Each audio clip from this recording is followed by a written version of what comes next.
Sejarah Kerajaan di Priangan, Kerajaan Sumedang Larang di Priangan. Priangan merupakan suatu kawasan yang luasnya hampir meliputi seluruh Provinsi Jawa Barat sekarang. Di sebelah utara, Priangan berbatasan dengan Cirebon, di sebelah timur dengan Banyumas serta Cirebon, sedangkan di sebelah baratnya berbatasan dengan Banten. Pembahasan tentang Priangan dimasukkan dalam buku ini, karena di wilayah itu pernah pula berdiri sebuah kerajaan, yang kemudian berubah menjadi kabupaten. Meskipun demikian, para bupatinya memiliki kekuasaan besar yang hampir dapat disejajarkan dengan para penguasa wilayah Swapraja. Di Priangan pernah berdiri Kerajaan Sumedang Larang yang beribu kota di Kutamaya. Pendiri kerajaan ini adalah Prabu Taji Malela, yang hidup pada sekitar abad ke-15, sumber lain menyebutkan abad ke-9. Beliau digantikan oleh putranya, Prabu Gajah Agung. Ketika pusat pemerintahan Sumedang Larang berada di Ciguling. Raja Sumedang Larang berikutnya adalah Sunan Pagulingan. Ia menikahkan putrinya, Ratu Raja Mantri dengan Prabu Siliwangi dari Pajajaran.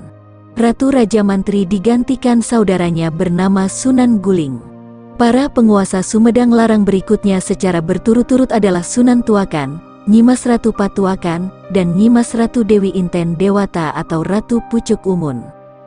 Beliau digantikan oleh putranya, Prabu Gesan Ulun, tahun 1580 sampai tahun 1608. Sementara itu, Galuh daerah lain di Priangan diperintah oleh para bupati, tetapi kemudian ditaklukkan oleh Panembahan Senopati, tahun 1586 sampai tahun 1601, dari Mataram. Setelah Prabu Gesan Ulun mangkat, ia digantikan oleh putranya, Raden Arya Suradiwangsa, memerintah sebagai raja, tahun 1608 sampai tahun 1624, sebagai bupati tahun 1620 sampai tahun 1624. Sementara itu, menurut sumber lainnya disebutkan bahwa cikal bakal Kerajaan Sumedang Larang adalah Prabu Guru Aji Putih, Raja Tembong Agung.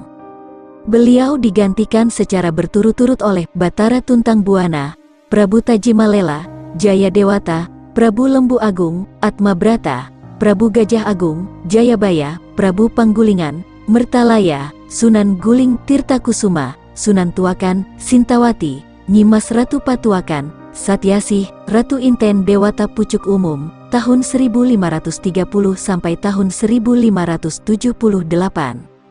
Pangeran Kusumadinata pertama, Pangeran Santri, suami Ratu Inten Dewata Pucuk Umum, dan Pangeran Gesan Ulun, Pangeran Kusumadinata kedua, tahun 1579 sampai tahun 1601. Dengan demikian, nampak bahwa angka tahun pemerintahan bagi Prabu Gesan Ulun terdapat perbedaan antara kedua sumber. Oleh karenanya, diperlukan penelitian lebih lanjut di masa mendatang. Masih menurut sumber yang sama, pada tahun 1579 sewaktu keruntuhan Kerajaan Pajajaran, Raja terakhir bernama Prabu Raga Mulia menyerahkan mahkota emas kepada Prabu Gesan Ulun. Semenjak saat itu, Kerajaan Sumedang Larang memperoleh tambahan wilayah berupa seluruh bekas daerah kekuasaan Kerajaan Pajajaran. Kerajaan Mataram semakin bertambah jaya di bawah pemerintahan Sultan Agung, tahun 1613 sampai tahun 1645. Oleh karenanya, Raden Arya Suradiwangsa menyatakan takluk pada Mataram di tahun 1620 dan semenjak itu, status Sumedang berubah menjadi kabupaten. Ada beberapa penyebab tunduknya Raden Arya Suradiwangsa pada Mataram. Ia merasa bahwa kedudukan Sumedang terjepit di antara tiga kekuatan besar yang sedang tumbuh saat itu, yakni Mataram, Banten, dan VOC, Company, yang bercokol di Batavia. Sehingga ia harus segera menentukan pihak, karena ibunya yang bernama Ratu Harisbaya merupakan kerabat Mataram, ia memutuskan bergabung dengan kerajaan tersebut. Tunduknya Raden Arya Suradiwangsa ini merupakan suatu keberuntungan bagi Mataram, karena dapat menjadikan daerah Priangan sebagai benteng serta basis pertahanan di penjuru sebelah barat terhadap ancaman serbuan VOC dan Banten. Priangan di bawah kekuasaan Mataram, Raden Arya Suradiwangsa diangkat sebagai Wedana Bupati Priangan dan sekaligus Bupati Sumedang dengan gelar Rangga Gempol I. Pada tahun 1624 ia pernah diminta Mataram turut serta menaklukkan Madura. Oleh karenanya, selama Rangga Gempol I mengemban tugas dari Sultan Agung, jabatan Wedana Bupati Priangan sementara waktu diwakilkan pada adiknya, Pangeran Rangga Gede, memerintah tahun 1624 sampai tahun 1633. Banten menggunakan kesempatan itu untuk menyerang Sumedang dan Rangga Gede mengalami kekalahan. Karenanya, Sultan Agung memberikan hukuman padanya berupa penahanan di Mataram. Sultan Agung menyerahkan jabatan Wedana Bupati pada Dipati Ukur, penguasa tanah Ukur yang berpusat di Bandung. Wilayah yang berada di bawah kekuasaan Dipati Ukur boleh dikatakan sangat luas, yakni meliputi Sumedang, Sukapura, Bandung, Limbangan, sebagian Cianjur, Karawang, Pemanukan, dan Ciasem. Sultan Agung memerintahkan Dipati Ukur merebut Batavia dari tangan Belanda. Namun saat menyerang Batavia pada 1628 ternyata Dipati Ukur mengalami kekalahan, sehingga gagal mengusir Belanda dari sana. Karena khawatir mendapat hukuman berat dari Sultan Agung akibat kegagalannya tersebut, Dipati Ukur memutuskan berontak melawan Mataram. Pergolakan ini baru dapat dipadamkan sepenuhnya pada 1632 dengan bantuan beberapa kepala daerah setempat yang masih setia pada Mataram. Kedudukan Pangeran Rangga Gede sebagai Wedana Bupati dipulihkan kembali dan ia diizinkan pulang ke kampung halamannya. Demi mengatasi kekacauan yang terjadi di Priangan akibat pemberontakan Dipati Ukur, Sultan Agung melakukan reorganisasi pemerintahan di kawasan tersebut. Karawang yang merupakan daerah penghasil padi utama, dijadikan suatu kabupaten tersendiri, tetapi kedudukannya masih berada di bawah Wedana Bupati. Priangan Tengah dibagi menjadi 4 kabupaten. Sumedang, yang diperintah oleh Pangeran Dipati Rangga Gempol Kusumadinata II, Rangga Gempol II, memerintah tahun 1633 sampai tahun 1656, merangkap sebagai Wedana Bupati Priangan. Sukapura dengan Ki Wirawangsa Umbul Sukakerta yang bergelar Tumenggung Wiradadaha sebagai bupatinya. Bandung dengan bupatinya Ki Asta Manggala Umbul Cihaurbeti yang bergelar Tumenggung Wiraangun-angun. Parakan Muncang dengan bupatinya Ki Somahita Umbul Sindang Kasih yang bergelar Tumenggung Tanubaya. Galuh juga dibagi menjadi 4 kawasan, yakni Utama, Kertabumi, Bojong Lopang, Kawasen, dan Imbanagara. Amangkurat pertama, tahun 1645 sampai tahun 1677, yang menggantikan Sultan Agung kembali melakukan penataan ulang wilayah kekuasaannya.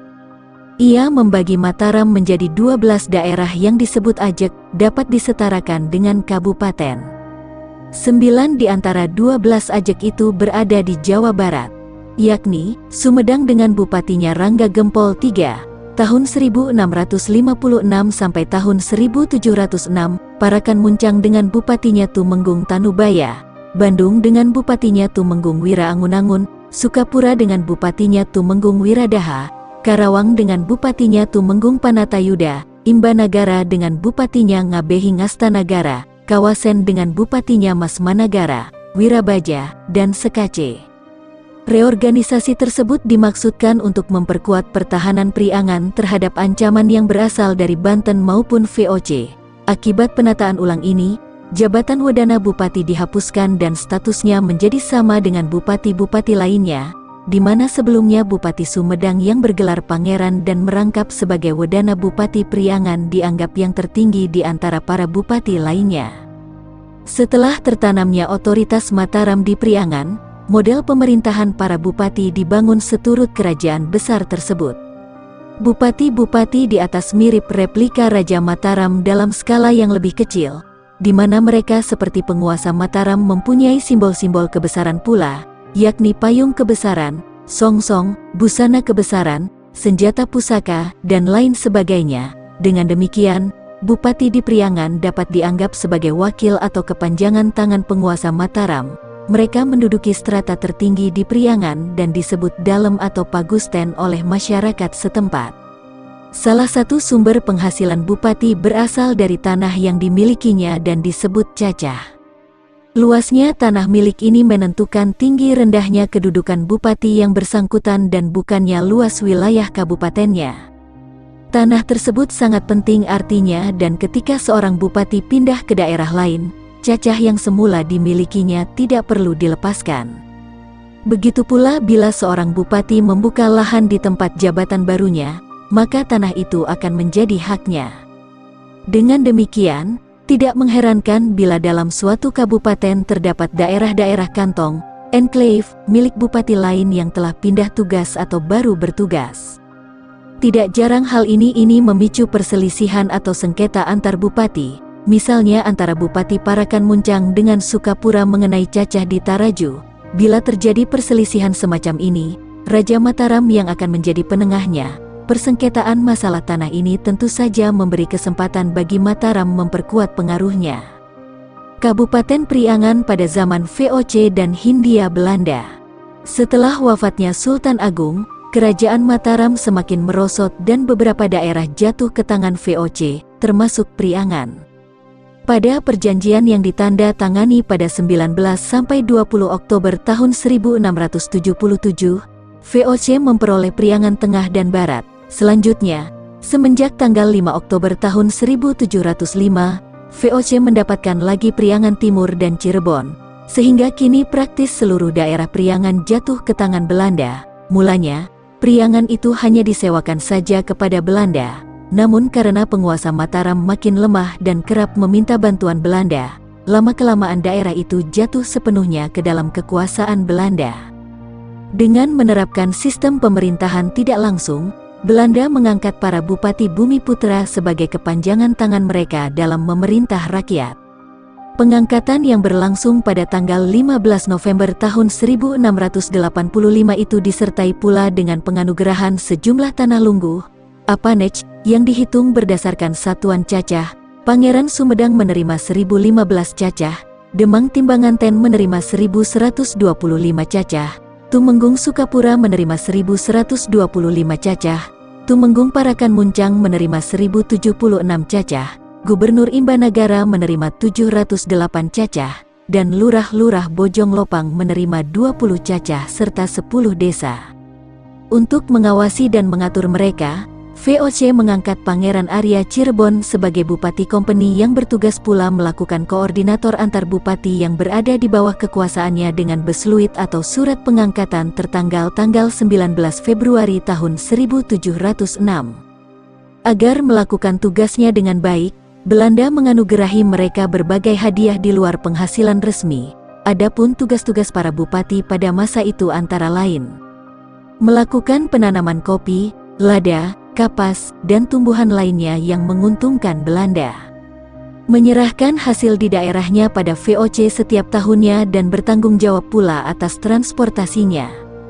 Mengatur penanaman kopi sesuai dengan jumlah yang ditetapkan Belanda dan menyerahkan hasilnya sebanyak yang telah ditentukan Belanda pula. Menyediakan tenaga kerja rodi, menjaga keamanan dan ketertiban daerah kekuasaannya masing-masing. Tidak diperkenankan memecat bawahannya tanpa persetujuan Belanda atau Bupati Kompeni. Mengadakan sensus setiap tahun dan melaporkan hasilnya pada Belanda. Mengawasi kegiatan keagamaan di daerahnya, menghadap secara berkala pada Gubernur Jenderal di Batavia. Eksploitasi Kompeni berupa penyerahan hasil bumi secara paksa ini disebut Preangerstelsel atau sistem Priangan. Karena kopi saat itu sangat tinggi nilainya di pasaran dunia, maka tumbuhan itu menjadi tanaman wajib utama yang penanamannya secara besar-besaran diawali pada 1707. Penguasa Priangan yang pertama kali menyerahkan hasilnya pada VOC di tahun 1711 adalah Raden Arya Wiratanudatar dari Cianjur. Belanda masih mempertahankan hak para bupati dalam memungut pajak seperti di zaman Mataram. Pada masa itu, terdapat berbagai jenis pungutan pajak, seperti pajak jembatan, pajak pasar dan warung, pajak penangkapan ikan, pajak penjualan hewan ternak dan kuda, pajak penjualan sawah dan tanah, pajak pemotongan hewan, dan lain sebagainya. Sebagai contoh, setiap ekor kerbau yang dipotong, pajaknya adalah F1. Selain itu, tanduk, kepala, dan kulitnya harus diserahkan pada bupati. Pajak ada pula yang berupa barang, contohnya adalah pungutan yang disebut cukai, yakni 1/10 hasil panen padi. Para bupati juga berhak memperoleh tenaga kerja wajib dari rakyatnya. Pancendiensten, ini berarti rakyat diwajibkan bekerja pada bupati sejumlah hari-hari tertentu setiap tahunnya. Pada perkembangan selanjutnya, kekuasaan Belanda semakin besar dan mereka mulai turut campur dalam roda pemerintahan kabupaten. Belanda mempunyai hak memutuskan sesuatu tanpa berunding atau meminta persetujuan bupati yang bersangkutan terlebih dahulu. Hak mewariskan jabatan secara turun-temurun kini ditentukan oleh company. Agar hasil yang mereka peroleh lebih maksimal, Belanda belakangan menempatkan orangnya secara langsung untuk mengawasi penanaman kopi di Priangan. Berdasarkan peraturan yang berlaku, ia memerintah kabupaten bersama dengan bupati yang berkuasa di sana. Meskipun demikian, secara praktiknya kekuasaan pengawas yang ditempatkan Belanda itu lebih besar. Borosnya kehidupan para bupati serta makin meningkatnya jumlah hasil bumi yang wajib diserahkan menyebabkan banyak di antara mereka yang terjerumus dalam hutang pada pemerintah kolonial Belanda. Itulah sebabnya, Belanda merasa bahwa mereka adalah pemilik sah bagi tanah dan wilayah para bupati itu. Sementara itu, para bupati hanya dianggap meminjam atau menyewa saja dari Belanda. Kendati demikian, Belanda tetap memanfaatkan mereka karena pengaruhnya yang cukup besar di kalangan rakyat. Dengan kata lain, Belanda cukup menjalin relasi saja dengan para bupati, sedangkan hubungan dengan rakyat dibebankan pada masing-masing bupati tersebut. Karena mengalami kebangkrutan pada tanggal 31 Desember tahun 1799 VOC dibubarkan dan selanjutnya Kepulauan Nusantara diperintah langsung oleh pemerintah Belanda. Ketika Gubernur Jenderal H.W. Daendels berkuasa antara tahun-tahun 1808 sampai tahun 1811, ia mengadakan banyak perombakan, termasuk dalam hal kebupatian di Priangan. Ia mengubah status bupati dari penguasa yang berdaulat penuh, swapraja, menjadi pegawai pemerintah. Dengan kata lain, mereka akan digaji oleh pemerintah kolonial Belanda. Selain itu, dalam hal surat menyurat mereka diwajibkan menggunakan stempel resmi pemerintah. Oleh karenanya, semasa pemerintahan Daendels, para bupati semakin menurun kekuasaannya. Posisi mereka berada di bawah seorang pejabat berpangkat perfek, yang kedudukannya setingkat residen. Kebijaksanaan penting Daendels adalah pembuatan jalan dari Anyer hingga Panarukan, Groteposwek, guna melancarkan birokrasi pemerintahannya. Para bupati Priangan terutama yang daerahnya dilalui oleh proyek jalan itu wajib menyediakan tenaga kerja rodi. Keberhasilan para bupati tak lepas dari kedudukan mereka di tengah masyarakat yang didasari oleh ikatan feodal, sehingga hanya perintah mereka yang bersedia ditaati oleh rakyat. Ketaatan berdasarkan feodalisme ini terbukti sangat sulit dihancurkan oleh pemerintah Belanda. Daendels mengetahui bahwa Priangan merupakan penghasil kopi yang penting dan memperkirakan bahwa daerah itu mampu menghasilkan kopi sebanyak 10.000 pikul. Satu pikul setara dengan kurang lebih 62 kg setiap tahunnya. Karenanya, ia berniat menggalakkan penanaman kopi di Priangan. Demi mewujudkan rencananya, Daendels meneliti dan membagi daerah Priangan menjadi daerah penghasil kopi dan bukan penghasil kopi. Bagi daerah produsen kopi utama, Daendels menentukan jumlah kopi yang harus ditanam dan menyampaikan kebijaksanaan tersebut pada para bupatinya, di mana mereka selanjutnya meneruskan perintah itu pada rakyat. Karena para bupati merupakan pegawai pemerintah kolonial Belanda, mereka dapat dipecat atau dimutasi bila gagal memenuhi tugas yang harus diembannya. Sebagai contoh, Raden Tumenggung Arya Wiratanureja dari Parakan Muncang pernah dipecat dari kedudukannya karena menolak penanaman pohon kopi sejumlah 300.000 batang. Dengan ketetapan Besluit, pemerintah tertanggal tanggal 14 Januari tahun 1809, Raden Arya Adiwijaya diangkat sebagai penggantinya. Bupati Sukapura, Raden Demang Anggadipa atau Raden Tumenggung Wiradadaha 8, tahun 1807 sampai tahun 1811, pernah pula menjadi korban kebijaksanaan pemerintah kolonial ini. Ia menolak perintah penanaman nila di sawah sebagai pengganti padi. Karena bila tanaman padi yang ada di sawah diganti dengan nila, para petani akan kehilangan pendapatannya yang berasal dari pembudidayaan padi serta palawija. Sehingga terancam bahaya kelaparan. Karena sikap bupatinya yang menentang ketetapan Belanda tersebut, Kabupaten Sukapura dihapuskan dan wilayahnya digabungkan dengan Limbangan di bawah pimpinan Bupati Raden Tumenggung Wangsareja tahun 1805 sampai tahun 1811. Pembangkangan yang dilakukan bupati-bupati di atas menunjukkan bahwa mereka sebenarnya tidak ingin menjadi hamba Belanda semata. Meskipun demikian, para bupati daerah penghasil kopi yang sanggup memenuhi kuota pemerintah Belanda justru akan semakin kuat kedudukannya. Di antara para bupati Priangan ada yang sangat memerdulikan kepentingan rakyat, seperti Raden Adipati Wiranata Kusumah II, tahun 1794 sampai tahun 1829 dari Bandung. Ia merupakan pelopor pembangunan kota Bandung. Warga Balubur Hilir pernah dibebaskan dari pembayaran pajak karena keikut-sertaan mereka dalam membangun kota Bandung. Para bupati tidak hanya berpartisipasi dalam bidang politik dan ekonomi saja, jabatan mereka juga meliputi bidang kemiliteran. Oleh karena itu, gelar-gelar mereka juga diasosiasikan dengan kepangkatan dalam militer. Gelar Tumenggung setara dengan mayor, Adipati dan Arya setara dengan letnan kolonel, dan pangeran disejajarkan dengan kolonel. Itulah sebabnya, Bupati Sumedang yang bernama Pangeran Adipati Kusumanegara atau Pangeran Kusmadinata, tahun 1791 sampai tahun 1828, juga disebut Pangeran Kornel, dari kata kolonel.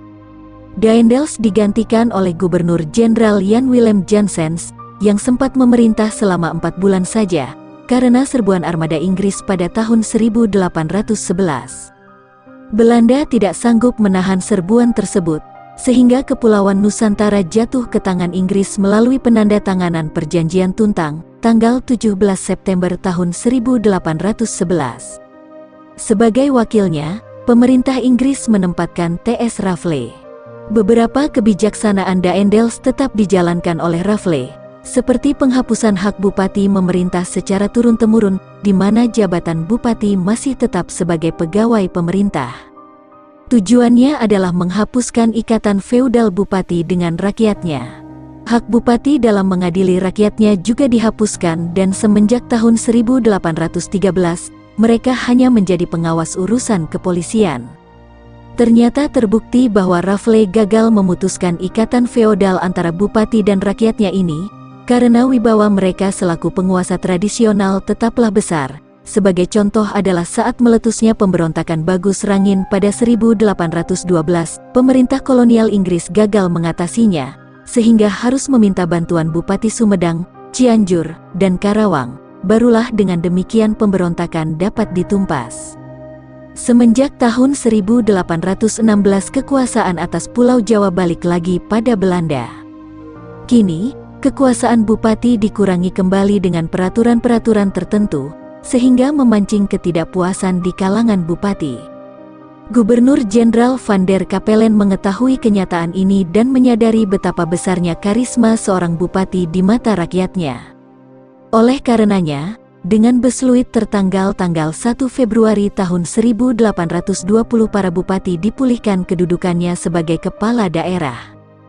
Sehingga mereka bukan lagi pegawai biasa. Van der Capellen menulis surat pada Menteri Jajahan yang menyatakan bahwa pengurangan kekuasaan beserta hak seorang penguasa tradisional bukanlah tindakan bijaksana karena ia dapat dimanfaatkan sebagai jembatan atau mediator antara pemerintah kolonial Belanda dengan rakyat.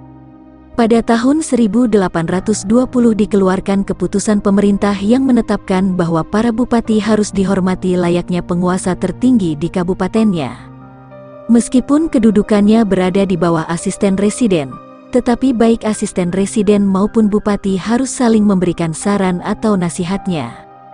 Ditetapkan pula bahwa simbol-simbol kebesaran seorang bupati perlu terus-menerus dipertontonkan pada rakyat. Pemerintah kolonial berharap menuai keuntungan dari semakin kokohnya kekuasaan bupati tersebut, kendati tugas-tugas seorang bupati dalam mengatur masalah pertanian, peternakan, pengairan, pemeliharaan infrastruktur, penarikan pajak dan lain sebagainya dipaparkan dengan jelas, tetapi pada sisi lain tidak ada peraturan yang pasti mengenai hak dan kekuasaan mereka. Gubernur Jenderal Van den Bosch, tahun 1830 sampai tahun 1833, yang ingin mengeruk keuntungan sebesar-besarnya dari hasil pertanian di Pulau Jawa menerapkan sistem tanam paksa, kultur stelsel. Demi menyukseskan peraturan baru ini diperlukan kerjasama dengan para penguasa tradisional, termasuk bupati. Untuk itulah mereka perlu dirangkul, melalui restorasi hak-hak lama mereka, seperti mewariskan jabatan secara turun-temurun. Kebijaksanaan Van den Bos ini membuahkan hasil, karena para bupati menjadi lebih giat menggerakkan rakyatnya meningkatkan hasil pertanian atau perkebunan sebagaimana yang dikehendaki penjajah. Atas usahanya ini, mereka mendapatkan penghargaan dari pemerintah kolonial. Raden Adipati Wiranatakusuma IV, tahun 1846 sampai tahun 1874, Bupati Bandung, mendapatkan pembagian keuntungan sebesar F800.000 per tahunnya, sehingga ia menjadi Bupati Priangan terkaya pada masa itu dan saat meninggal, kekayaannya mencapai F4 juta. Dalam melaksanakan kewajibannya, Bupati Bandung tidak hanya mendorong rakyat bekerja keras, melainkan juga memajukan pertanian dan kehidupan rakyat. Bupati-bupati lain yang sanggup meraup keuntungan besar adalah Bupati Sumedang, Cianjur, dan Sukapura. Lebih jauh lagi, di antara para bupati ada juga yang bertindak sewenang-wenang dan menindas rakyatnya, karena ingin menunjukkan loyalitasnya pada Belanda serta mendapatkan imbalan besar. Bupati Limbangan pada tanggal 7 Januari tahun 1838 pernah memerintahkan para wedana menghukum berat orang yang tak bersedia mengolah sawah dengan mengikatkan tangan beserta kakinya pada 2 bilah papan kayu selama sehari. Selain itu, banyak pula penyalahgunaan wewenang yang dilakukan oleh anak buah bupati, umpamanya saat mengumpulkan pungutan dari rakyat. Tindakan-tindakan negatif semacam ini tentu saja merusak nama bupati yang bersangkutan, sehingga wibawanya merosot di mata rakyat. Apabila ketidakpuasan telah semakin merebak, meletus beberapa pemberontakan, seperti di Cilegon pada tahun 1888. Menjelang pertengahan abad ke-19, bangkit gerakan liberal di Belanda yang menentang praktik-praktik tak manusiawi tanam paksa. Oleh karena itu, secara bertahap pelaksanaan tanam paksa dihapuskan. Penentangan ini semakin kuat setelah terbitnya buku karya Multatuli berjudul Max Havelaar dan tulisan Frans van de Putte berjudul Saker Kontrakten. Isinya memaparkan penderitaan rakyat yang timbul akibat sistem tanam paksa tersebut.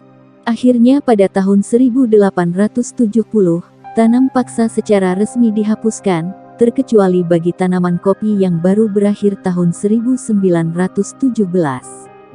Selanjutnya, pada kurun waktu akhir abad ke-19, Belanda melakukan berbagai reorganisasi pemerintahan Priangan, berupa pembagian ulang kawasan itu menjadi 9 afdeling yang masing-masing dipimpin oleh seorang asisten residen atau Patih Afdeling. Zelstandige Patih Afdeling Bandung dengan Bupati Raden Adipati Wiranatakusuma IV dan patihnya Raden Kusuma Dilaga.